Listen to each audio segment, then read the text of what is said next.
You don't understand? We want Nigerian homegrown rice. Finish. You don't have? You don't have? Join the rice revolution today. No other rice that tastes like Nigerian rice. Are you sorry? That's the Nigerian rice we are talking about. Chocolate made in Nigerian rice. Healthy food. I'm going to bring Mrs. Mobilizing to come to chocolate rice made in Nigeria here. And see how it are made. Correct. And how they are cooked. Correct.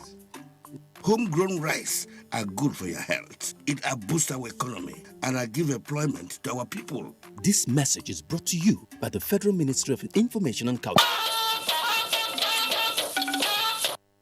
We're glad to have you back with us.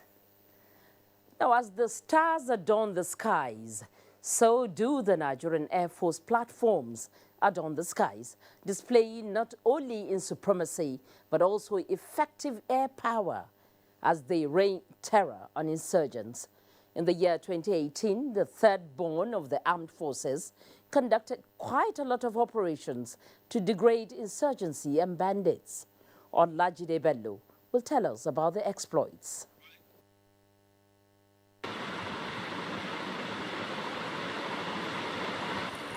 The Nigerian Air Force has been playing its responsibility through deployment of air power to support ground troops in combating insecurity in parts of the country. It all started with Operation Lafia Dole and some independent operations, which include Operation Ruan Wuta 1-4, Operation Thunder Strike 1 and 2, as well as Operation Green Sweep. What are the objectives and impacts of these operations? We realize that, especially during the rainy season, the terrain is extremely bad. It's very difficult for land forces to penetrate. But we are able to fly on clear days, and we were able to put together these operations with the aim of further degrading where these guys are, that the areas that are not accessible to the land forces. In the northwest also, at a certain stage in July 2018, we had to intervene through Operation Diram Mikia, which is purely an air interdiction operations that are aimed at degrading the capacity of these bandits. What is the Nigerian Air Force outlook for 2019? If you look at acquisition and reactivation, I think we want to express our appreciation to the Commander-in-Chief of the Armed Forces for supporting us. Have we been able to acquire all we require? The answer is no, but we have made substantial progress. And I think with what we are having, we are able to substantially stabilize some of the areas that would have been impossible for us to stabilize without the number of aircraft that have been acquired. With continued support of the federal government, the Air Force says it will continue to improve on discharging its constitutional roles professionally in the country. Olajide Bello, NTA News. Meanwhile, the Air Task Force of Operation Lafia Dole has destroyed a building being used as meeting venue by Islamic State of West Africa Province fighters near Baga in northern Borno State. The attack, according to the Director of Public Relations and Information, Air Commodore Ibukule Daramola, was conducted 1st January 2019 after a series of intelligence, surveillance, and reconnaissance missions confirmed that the building was being used as an assembly point by the terrorists. Consequently, the Air Task Force dispatched a Nigerian Air Force Alpha Jet aircraft to attack the building. A direct hit was recorded on the target, leading to significant damage to the structure and neutralization of the occupants. The Minister of Defense, Mansour Dang Ali, in the Theater Command, Operation Lafia Dole, on President Muhammadu Buhari's directive. What did he do there? Defense correspondent Ismail Musa, in Military Command and Control Center in Maiduguri, now tells us. I'm here on the instruction of Mr. President to come and see the happenings, to know what is expected, what the President should do to make sure things work. The Minister of Defense, Mansour Dang Ali, is in the Theater Command for a closed-door crucial meeting with the Chief of Army Staff, Lieutenant General Tuku Buratai. principal officers from the Air Force and the Navy. Similarly, the Chief of Defense Staff, General Abayomi Olonishaki, has chaired 2 of such meetings here. I sought to know what is the impact of these meetings on the campaign against terrorism. Well, it has tremendous impact. As you can see, the hierarchy of the military was here, and now the strategic level is also here. It's represented by the Honorable Minister of Defense, who came on behalf of the President Commander-in-Chief of the Armed Forces of the Federal Republic of Nigeria. And of course, he has been briefed, and he gave assurances, and he added, apart from assurances, he also commended the troops for the job they have been doing in securing the country, the fight against terrorism and insurgency. And you can see the renewed vigor in the fight against terrorism and insurgency. The minister is proceeding to N'Djamena, Chad, the headquarters multinational joint task force, for a similar operational meeting aimed at eradicating Boko Haram from northern Borno. From Maiduguri, Borno State, Ismail Musa, NTA News. Now, the festive season most often are characterized by a show of kindness and care for the challenged in the society. Now, the coming of the new year 2019 is no different, as smiles were put on faces of some widows of Nigeria's fallen heroes by a non-governmental organization, Elizabeth Rich Aid Foundation. Patricia Esami Loba completes the report.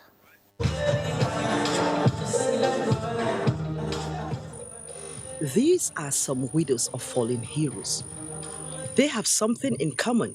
They want a better life, which seems to elude them even with the festive season. However, uncertainty turns hope and joy as some individuals decide to put smiles on their faces with the dawn of a new year.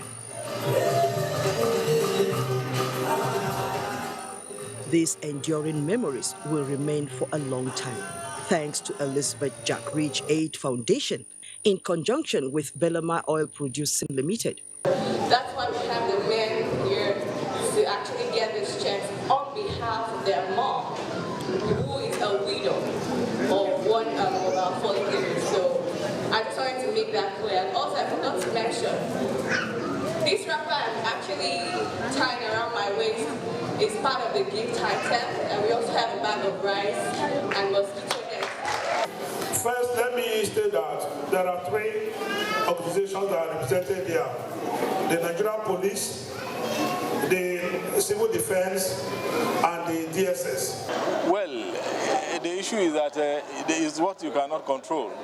It comes. You just call it the job hazard. It comes. Nobody prepare for it. So you can't see the major cause of job hazard in this country.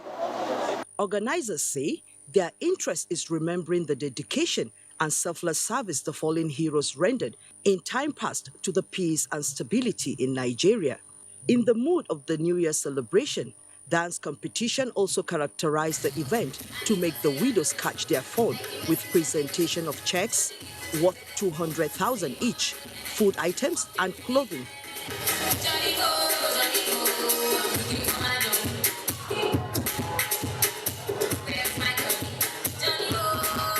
The event is tagged Widows Empowerment Support Initiative. The widows on their own path express gratitude to Elizabeth Rich Aid Foundation for remembering and honoring them. In Abuja, Patricia Esamiluba, NTA News. It is said that when you fail to plan, you are planning to fail. That probably informed the decision of the National Hajj Commission of Nigeria to start early preparations for the 2019 Hajj exercise, 7 months away, to give the pilgrims value for their money. Abdullahi Musa Suleja quotes the commission as saying that despite the acknowledged excellence of last year's Hajj operations, Nigeria is determined to make 2019 much better.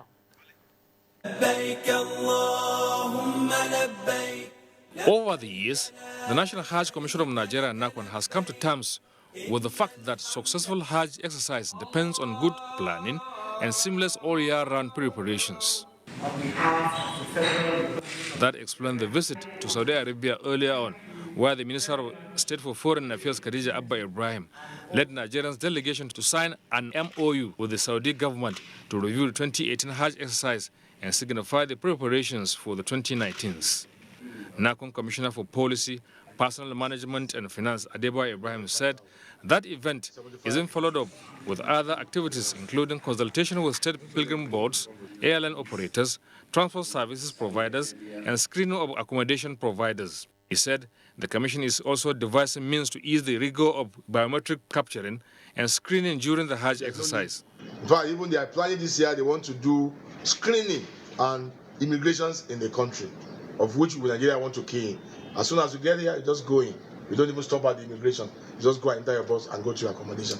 The Hajj Commission also revealed that Nigerian slot for 2019 remains unchanged at 95,000 pilgrims. 75 to State Pilgrim Welfare Board, 20 to tour operators. However, NACON says review of some charges, including cost of transportation and VAT by the Saudi government, may induce a slight increase on Hajj fee. Abdullahi Musa Suleja, NTA News. One good thing about end of the year is the get-together we get to witness back home in the village or local community.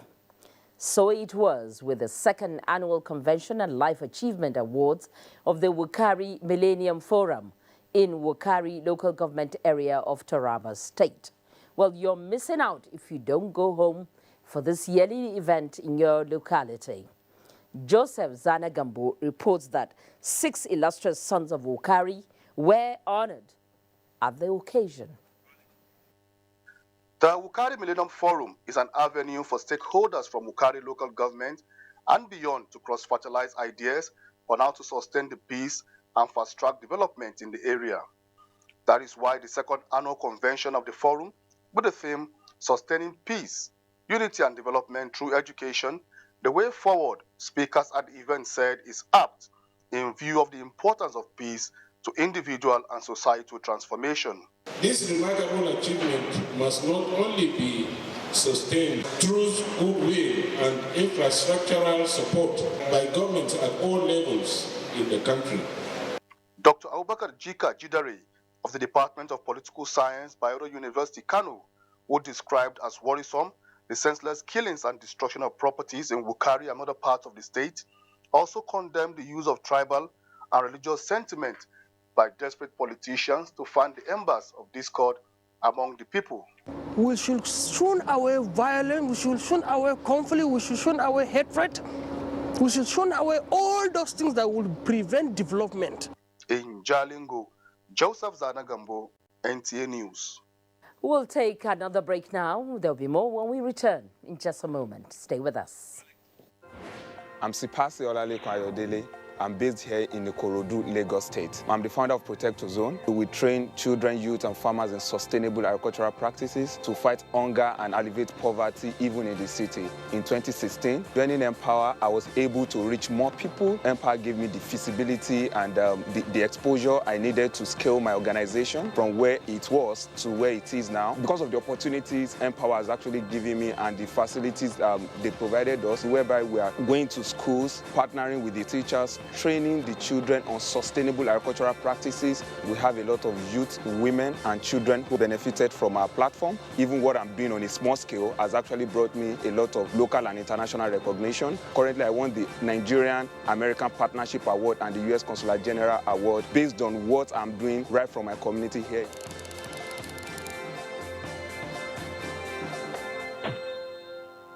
The 2019 elections is approaching. While making up your mind on who to vote in every part of Nigeria, remember, corruption kills. It results in poorly equipped hospitals, poorly constructed bridges, poor quality of education, lack of jobs, poor quality of healthcare, lack of quality housing, deprivation and suffering, economic depression. It drives away foreign investment. It brings about lack of infrastructure. It is an embarrassment to our nation. At the federal level, in every state, in every local government, vote wisely. Elect leaders with integrity and proven character. That is one critical step towards building a great nation. You have a role to play. Vote wisely. This message is from the National Orientation Agency.